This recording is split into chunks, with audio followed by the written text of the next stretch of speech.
Fish fish करतोय मी आज. तुला मच्छी पण बनवता येते? मग सगळं येतं. प्रथमेश, हा तू पूजा पण करतो? हो, मग पूजा तर केलीच पाहिजे. हे तुझ्यासाठी.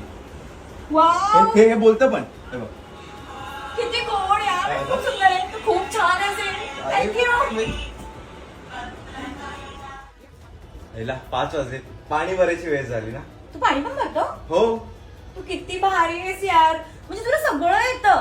तू ना सर्व गुण संपन्न आहेस. मग आवडलं ना मी. एक मिनिट, फोन आला माझ्या बॉयफ्रेंडचा. मी जाते, तुम्हाला आणायला आलाय. बाय. बॉयफ्रेंड कुठला? झाले कितीतरी सिंगल आहे ना राव केव्हा धाव रे आता तरी धाव. 20 झाले कितीतरी सिंगल आहे ना राव देवा धाव रे आता तरी धाव. 20 झाले किती एकटा सिंगल आहे ना राव.